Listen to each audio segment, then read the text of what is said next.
नमस्कार साथियों, मैं हूं संजय नामदेव। स्वागत है आपका हमारे यूट्यूब चैनल पर।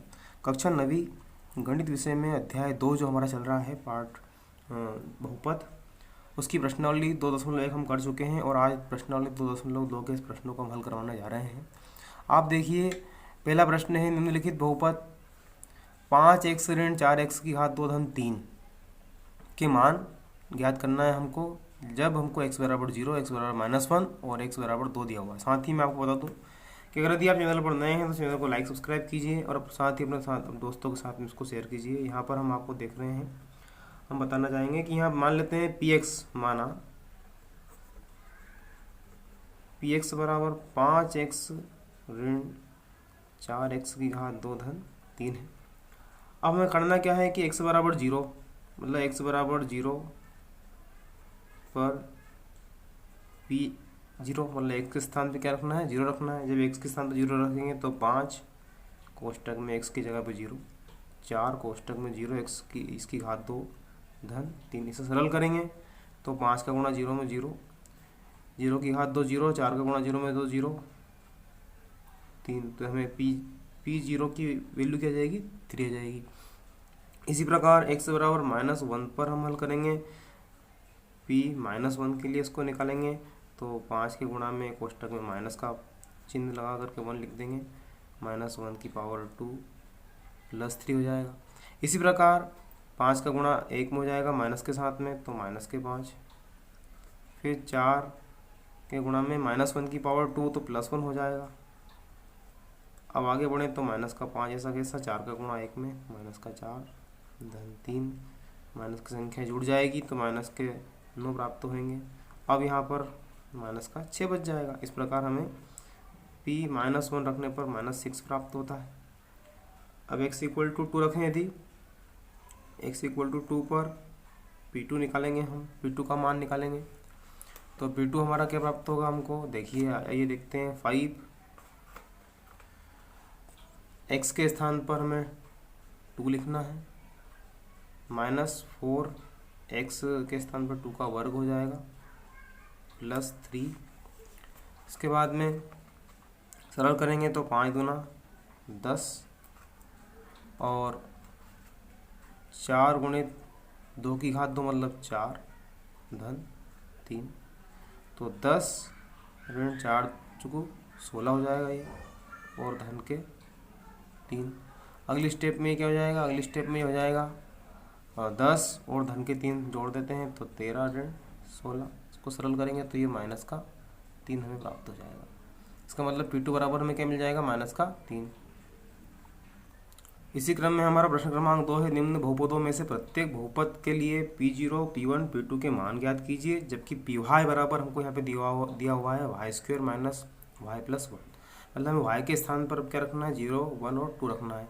यदि हम मान लीजिए यहाँ पर y के स्थान पर 0 रखते हैं तो हमें 0 की घात 2 ऋण 0 धन 1। अब 0 की घात 2 का मतलब 0, ऋण 0 भी ऐसा कैसा धन 1, मतलब इसका उत्तर हमें मिलेगा 1। इसी प्रकार हम 1 रखेंगे तो 1 की घात 2 -1 + 1, तो 1 से 1 कैंसिल, मतलब इसका उत्तर हमें मिल जाएगा 1। 2 रखते हैं तो 2 की घात 2 ऋण 2 धन, y के स्थान पे 2 रख दिया, 2 की घात 2 मतलब 4 ऋण 2 धन 1।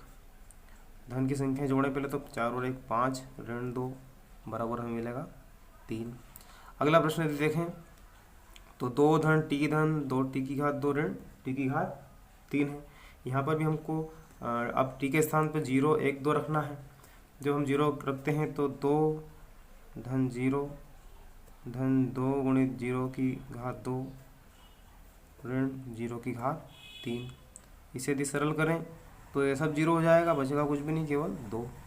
अब यदि 1 रखते हैं t के स्थान पर तो 1/2 और ये 1/3, तो 2 + 1 को यहाँ 3 कर देते हैं, और 1/2 मतलब 1 और 1 का 2 में गुणा तो ये प्लस का 2, और 1/3 मतलब ये भी 1 ही हो जाएगा। तो 5 ऋण 1 बराबर हमें मिलेगा यहाँ पे 4।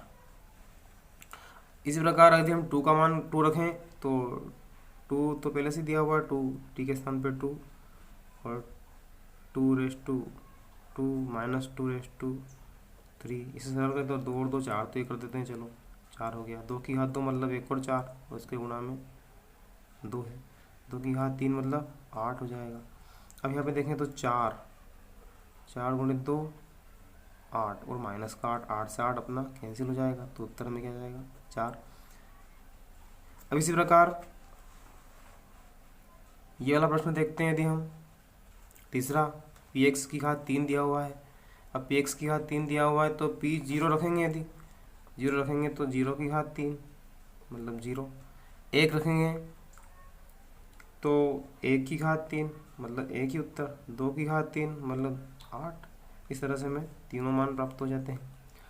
अब इसी प्रकार इस वाले प्रश्न को देखें तो x के स्थान पर 0 माइनस 1 और 0 प्लस 1, इसे सरल करें तो -1 का +1 में गुणा, आंसर -1। इसी प्रकार 1 रखें तो 1 माइनस 1 और 1 प्लस 1, 1 माइनस 1 मतलब 0 और उसमें गुणा 1 प्लस 1 मतलब 2 का, तो इसका आंसर 0 आ जाएगा। 2 रखें तो 2 माइनस 1 2 प्लस 1, तो 2 माइनस 1 मतलब 1 और 2 प्लस 1 मतलब 3, तो 3 इंटू 1 मतलब इसका उत्तर आ जाएगा 3। अगला हमारा प्रश्न है, सत्यापित कीजिए कि दिखाए गए मान निम्नलिखित स्थितियों में संगत बहुपद के शून्यक हैं। मतलब ये जो आपका दिया गया है ये इसका शून्यक है या नहीं, तो हम क्या करेंगे, x इक्वल टू -1/3 एक्स के स्थान पर रखेंगे। इस बहुपद में x के स्थान पे क्या लिखेंगे, माइनस का 1/3 लिखेंगे। लिखते हैं, आइए देखते हैं, ये 3 और माइनस का 1/3 प्लस 1, तो 3 से 3 कैंसिल, बचा -1 प्लस 1 बराबर 0। मतलब शून्य यदि है तो जैसे ही x के स्थान पे इसका हम मान रखते हैं x का, तो उसका आंसर क्या आना चाहिए 0। अगर 0 आंसर आ गया तो हम कहेंगे कि जो आपका x इक्वल टू -1/3 क्या है, दिए गए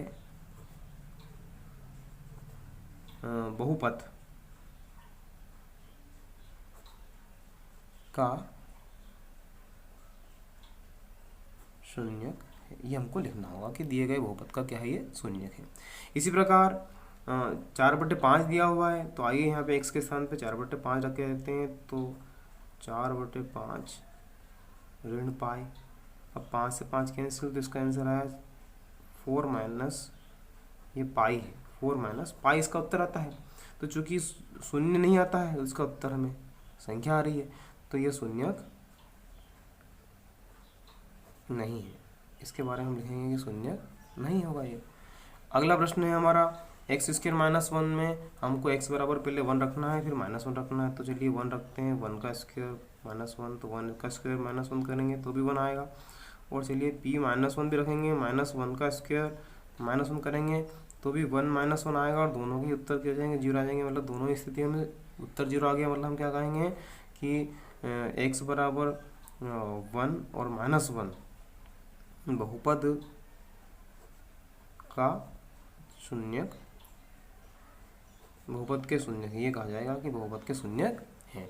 फिर इसका जो अगला प्रश्न है वो है x + 1 x - 2। अब इसमें हमें एक बार -1 एक बार 2 रखना है, तो -1 रखेंगे तो -1 + 1 और x - 2, तो -1 + 1 मतलब 0। और यहाँ पर हमने भी अगर रखा -1 तो ये -3 हो जाएगा, लेकिन इसका उत्तर क्योंकि 0 हो जाएगा, इसलिए 0 गुना करने पर क्या हो जाएगा, -3 का गुणा 0 में करेंगे तो 0 हो जाएगा। इस प्रकार 2 + 1 और 2 - 2, तो ये 3 × 0, तो ये भी 0 हो जाएगा। मतलब इन दोनों स्थिति में भी हम क्या कहेंगे कि ये शून्यक है, क्योंकि उसका उत्तर क्या आ रहा है, शून्य आ रहा है। इसी का पांचवा है px = x², तो x बराबर 0 पर, तो x बराबर 0 का वर्ग करेंगे हम यहाँ पर, तो 0 आ जाएगा। मतलब ये भी शून्यक है, शून्यक। जैसे ही उसका उत्तर 0 आ जाता है px का, तो हम कहेंगे शून्यक है। lx है, तो lx में -m/l हमको रखना है, प्लस m, l से l कैंसिल, तो हमारे पास बचा माइनस का m प्लस का m, माइनस का m प्लस के m से कैंसिल, तो ये आ गया 0। जैसे शून्यक हम लिख देंगे कि शून्यक है, 0 आते ही लिख देंगे कि हम शून्यक है। फिर -1/√3 रखेंगे x के स्थान पे, तो 3 x के स्थान पर रखना है, माइनस का 1/√3, उसकी होल पावर 2 है और माइनस का 1 है। देखिए -1 का वर्ग करेंगे तो 1 और √3 का वर्ग करेंगे तो भी 3 हो जाएगा, तो आ जाएगा 1/3 -1, और 3 से 3 कैंसिल, तो बचा प्लस का 1 और माइनस का 1, और वो उत्तर हमको क्या जाएगा 0। इसका उत्तर भी 0 आ गया। अब हम रखते हैं 2/√3, तो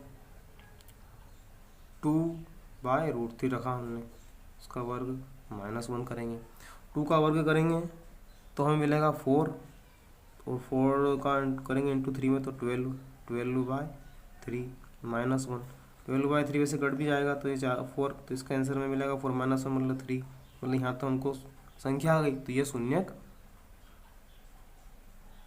नहीं है,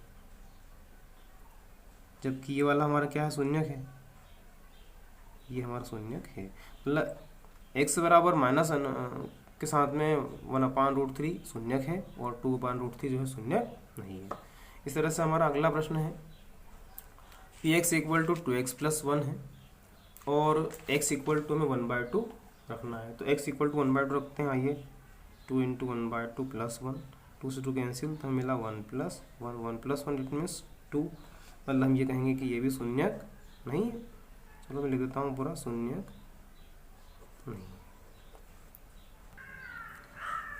अगला प्रश्न है प्रश्न क्रमांक 4, निम्नलिखित स्थितियों में से प्रत्येक स्थिति में बहुपद का शून्यक ज्ञात कीजिए। अब देखिए शून्यक ज्ञात करना है यदि, तो हमको ये सीधा सा है कि जो px दिया हुआ है, ये जो px हमको दिया हुआ है इसको 0 के बराबर रखना होता है। मतलब इसको डायरेक्टली आप क्या करेंगे, 0 के बराबर रख देंगे और हल करेंगे, x का मान निकालेंगे, तो यहाँ पे क्या आएगा, x का मान -5, ठीक है। तो इसको 0 का शून्य ज्ञात करने के लिए 0 के बराबर रखा जाता है, मतलब इसका हमारा उत्तर क्या जाएगा, x बराबर पहला इसका शून्य आ जाएगा -5। इसी प्रकार इसको 0 रखेंगे तो ये x बराबर 5 हो जाएगा, 5 इधर आएगा प्लस का हो जाएगा। इसी प्रकार इसको 0 रखेंगे तो ये हो जाएगा हमारा 2x बराबर -5 या x बराबर -5/2, तो एक शून्य की हो गया, एक शून्य की हो गया ऋण का 5/2। इसी प्रकार यहाँ पर 0 रखेंगे तो 3x इक्वल टू 2, इधर आया 2 प्लस का हो जाएगा, तो x इक्वल टू 2/3, ये हो गया शून्य। यहाँ पर 3x को 0 रखेंगे तो ये x बराबर 0/3 मतलब 0, मतलब x बराबर जो है इसका शून्य क्या हो जाएगा, 0 हमारा शून्य हो जाएगा। अगला हमारा प्रश्न है प्रश्न क्रमांक 6 जो है उसको यदि हम देखें तो यहाँ पर x हमको दिया है। अब यहाँ पर क्या है कि यदि x को हम 0 के बराबर रखते हैं, उसने कहा a जो है 0 के बराबर नहीं है, क्योंकि ये 0 के बराबर नहीं है, इसलिए हम क्या कहेंगे कि x 0 के बराबर मतलब शून्य क्या हो जाएगा, x बराबर 0। इसी प्रकार cx प्लस डी की अगर हम बात करें, cx प्लस डी में इसको cx प्लस डी को 0 के बराबर रखें तो cx बराबर -d या x बराबर -d/c, ये हमारा शून्य -d/c इसका शून्य हो जाता है। इस प्रकार से हमारे सारे शून्य हल हो जाते हैं और ये प्रश्नावली हमारी पूरी समाप्त हो जाती है।